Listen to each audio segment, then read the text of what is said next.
नमस्कार। आप सभी का बहुत बहुत स्वागत है मेरे YouTube चैनल समत्वम योग उच्यते।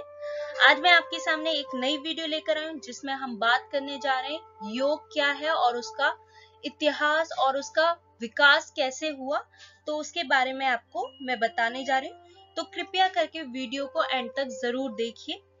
तो शुरू करते हैं। योग क्या है, योग का मतलब क्या है। योग शब्द हमारे संस्कृत भाषा का शब्द है जिसका अर्थ होता है मिलन या संयोग। जब हमारा किसी के साथ मिलन होता है तो वो है योग। जैसे आत्मा का परमात्मा से मिलन होना, उसे कहते हैं योग। और हमारे बहुत सारे ग्रंथ हैं जिसमें योग की अलग अलग परिभाषाएं दी गई है। तो मैं आपको यहाँ पर दो ग्रंथ हैं, उनकी परिभाषा बताती हूँ योग के बारे में क्या दी गई है। भगवत गीता जो हमारी धार्मिक ग्रंथ है, जो आजकल बहुत ही महत्वपूर्ण है हमारे जीवन के लिए भी, तो उसमें योग की परिभाषा क्या दी गई है। योग का मतलब है चाहे कोई भी परिस्थिति हो, सुख हो, दुख हो, हार हो, जीत हो, लाभ हो या अलाभ हो, या आपको गर्मी लगती है या बहुत ज्यादा ठंड लगती है, जो भी चीजें हमारे शरीर के साथ घटित होती है जिसमें हम खुश होते हैं, दुख होते हैं, तो उस स्थिति में जब हम सम रहते हैं, मींस बैलेंस्ड रहते हैं, ना हमें सुख की अनुभूति होती है ना हमें दुख की होती है, तो उस बैलेंस्ड स्थिति को कहते हैं हम योग। जब हम हर प्रकार से सम रहते हैं, ना ज्यादा खुश होते हैं ना ज्यादा दुखी होते हैं, जो एक नॉर्मल नेचर होता है उस तरह से रहते, तो वो है योग की परिभाषा। इसका मतलब है आपको हर स्थिति में अपने व्यवहार को सम रखना है, आपका जो भाव होना चाहिए वो सम होना चाहिए, तो उसे कहते हैं योग। भगवत गीता के अनुसार समत्वम योग उच्यते। श्री कृष्ण ने कहा है जब आपकी स्थिति में कोई भी बदलाव हो तो उसमें जो आपका भाव होना चाहिए वो सम होना चाहिए, तो उसको कहा गया है समत्वम योग उच्यते। ये है योग की परिभाषा। और हमारा दूसरा ग्रंथ है योग दर्शन, पतंजल योग दर्शन। इसको महर्षि पतंजलि द्वारा लिखा गया है। तो महर्षि पतंजलि ने योग की परिभाषा दी है, जब चित्त की वृत्तियों का निरोध हो जाता है तो वो है योग। चित्त की वृत्तियां मतलब हमारे मन में जो भी विचार आते हैं, जब वो रुक जाते हैं, एक हमें मोक्ष की प्राप्ति हो जाती है, मीन्स हम समाधि की तरफ चले जाते हैं, तो उसे कहते हैं योग। मीन्स उसमें हमें कुछ भी विचार नहीं आते, हमारी एक शून्य विचार हो जाते हैं, तो उस स्थिति को बोलते हैं योग। योगश्चित वृत्ति निरोधा योग सूत्र में दिया गया है। तो ये इनकी डेफिनेशन है योग की। आगे बढ़ते हैं, जानते हैं योग का इतिहास क्या है और उसका विकास कैसे हुआ। जानते हैं कुछ ऐसी बातों से कि योग हमारा कितना पुराना है। कहा जाता है भारत में जो योग की परंपरा है वो 5000 वर्ष पुरानी है। और भगवान श्री कृष्ण ने गीता में योग की भी परिभाषा दी है। पूरा ग्रंथ आपका योग के ऊपर है, उसमें 18 अध्याय और 700 श्लोक हैं जो योग के बारे में कहते हैं, जो ये सिद्ध करते कि हमारा योग कितना पुराना है। और भगवत गीता को योग शास्त्र भी कहते हैं। हमारे प्राचीन काल में कुछ ऐसी मूर्तियां मिली हैं जो योग मुद्रा में ही है। दूसरा यह है कि सिंधु घाटी की जो सभ्यता है उसका भी संबंध योग से है। हमारे बौद्ध या जैन धर्म ने भी योग के लिए बहुत सारा कार्य किया, उन्होंने भी योग का ज्ञान एक दूसरे तक बांटा।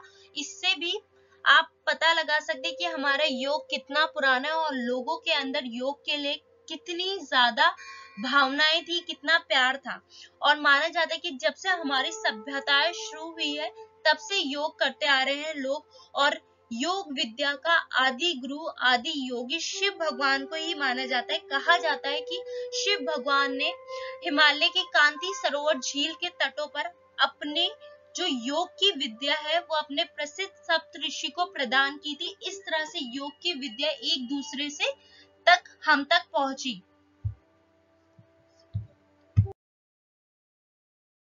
भगवत गीता हमारे योग के इतिहास में अहम भूमिका निभाती है। भगवत गीता से साफ रूप से पता चलता है कि हमारा जो योग का इतिहास है वो कितना ही प्राचीन है।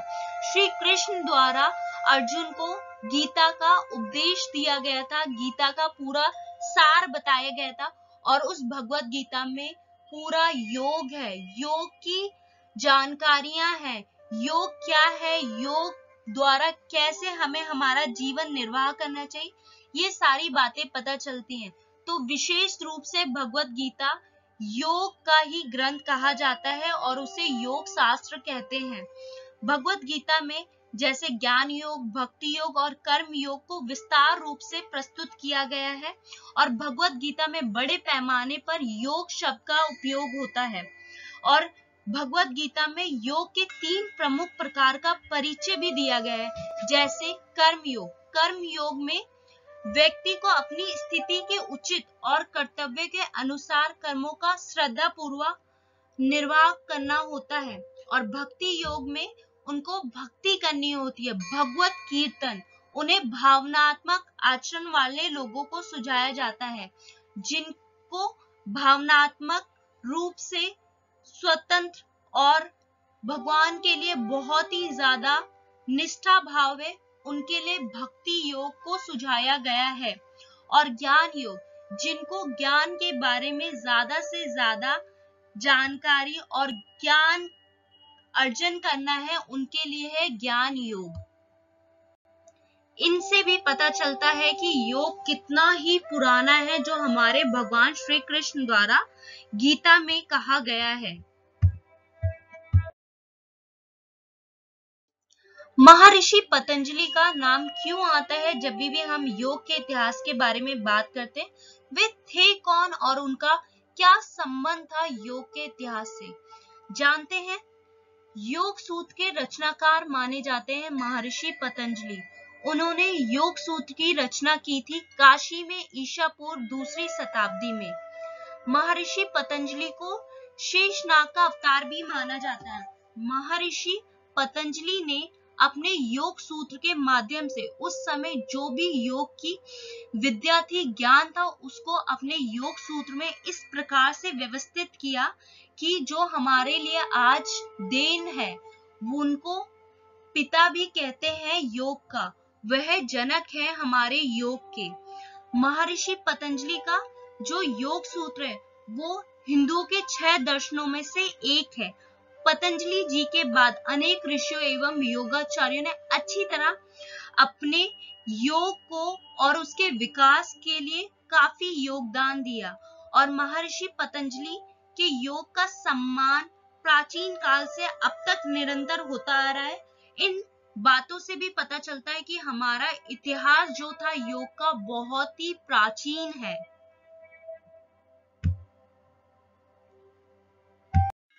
आधुनिक काल कौन सा काल है, कौन सा समय है?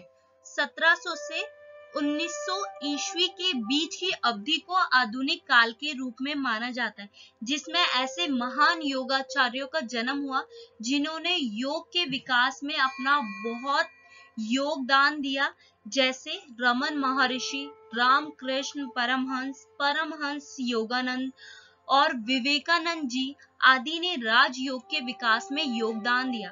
राजयोग को अष्टांग योग भी कहते हैं, जो हमारे प्राचीन काल में महर्षि पतंजलि द्वारा दिया गया था। उनका जो योग था वो अष्टांग योग था और उसी का जो विस्तार किया, विकास किया, वो हमारे इन ऋषियों द्वारा भी हुआ है। इन महान हस्तियों के उपदेशों से आज योग पूरी दुनिया में फैल चुका है और ऐसी अवधि है जिसमें वेदांत, भक्ति योग, नाथ योग और हठ योग फला फूला। इनमें इन योग के जो रूप है उनको बढ़ावा मिला और आज का जो समय है, जो युग है, आज तक हमारे योग का बढ़ावा हुआ और आज हमारे सामने योग का ये रूप आया। इस प्रकार से हमारे योग का विकास होता गया। जो हमारा योग का विकास हुआ वो एक दूसरे के द्वारा हुआ। हमारा जो योग का ज्ञान था वो एक दूसरे से दूसरे को दिया गया, फिर आज हम तक पहुंचा ये योग का ज्ञान। और आज हर जगह हमारे योग को हर रूप में देखा जाता है। तो इस प्रकार से हमारे योग का विकास हुआ और ये था हमारे योग का इतिहास। नमस्कार, धन्यवाद। बस इतना ही आज के लिए। अगर आपको मेरी वीडियो पसंद आए तो प्लीज उसे लाइक कीजिए, सब्सक्राइब कीजिए। आपका दिन शुभ हो, मंगलमय हो।